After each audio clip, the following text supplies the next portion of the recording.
Hey guys, welcome two माय new vlog. तो guys, आज अभी स्कूल से पढ़ कर आ रहा हूँ। देख सकते हैं आप ड्रेस में को पूरा फुल देख रहे हैं आप। गाइस, मैं 2-3 दिन से वीडियो अपलोड नहीं कर पा रहा हूँ क्योंकि मेरा फ़ोन साला पता नहीं क्या हो गया, इसमें 5G नेटवर्क नहीं पकड़ रहा है।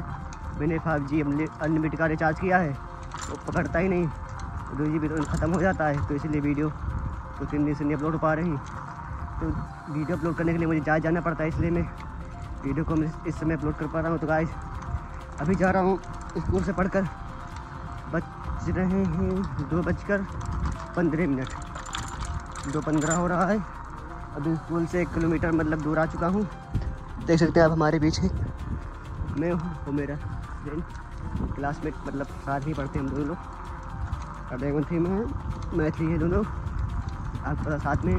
तो अब चल रहे हैं, हमारे कुछ भाई लोग वहाँ पे इंतजार कर रहे हैं आगे, और हम आपको दिखाते हैं वहाँ का नज़ारा। आप देखिए, बताइए, रास्ते का आनंद लीजिए। जब तक चल रहे हैं तब तक आप आनंद लीजिए रास्ते का, और चारों तरफ जो हरियाली है उसका।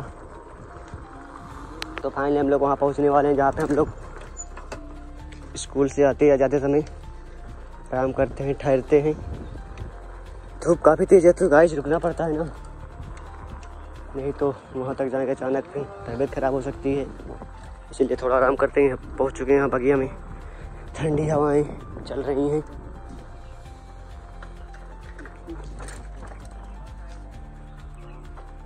हम लोग बगिया में हैं, यहाँ पे आराम करते हैं, पहुँच चुके हैं। देख सकते हैं आप साइड में यहाँ पर। अब वहाँ पर 5 मिनट आराम करने के बाद निकल चुके हैं, सब लोग साथ में हैं, हम भी हैं और सब लोग हैं साथ में चल रहे हैं। तो रास्ते में अभी घर पहुँच के आपसे मिलते हैं, तब तक के love you, bye, take care, बने रहिए हमारे साथ। गाइस, मैं पढ़ के आया था तो चला आया था खेत, वहाँ पे थोड़ा बहुत काम था। तो गाइस अभी वहाँ पे आया तो बारिश काफ़ी हुई, मैं भीग गया हूँ। अभी मेरा कपड़ा सारा भीग गया है, देख सकते हैं आप। तो मैं चल रहा हूँ घर की ओर, आपको दिखाता हूँ क्योंकि रात भी होने वाली है। तो घर पे आपको मिलता हूँ। आपको सामने दिख रहा होगा गाइस, वो लोग पौधे भैया जा रहे हैं। तो मैं भी खाऊंगा वहाँ पर वीडियो नहीं बना पाऊंगा क्योंकि उनके सामने वीडियो बनाने में हल्का अजीब लगता है। तो मैं खा के आपसे मिलता हूँ फिर। मैं फाइनली भी गोलगप्पा खा कर निकल चुका हूँ, देख सकते हैं आप। मौसम इस समय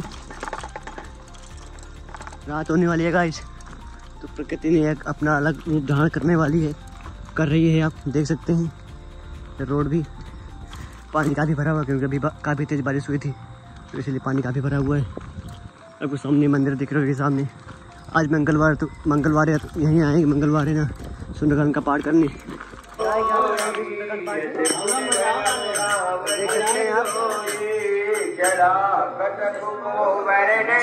पाठ चालू हो गया गाइस।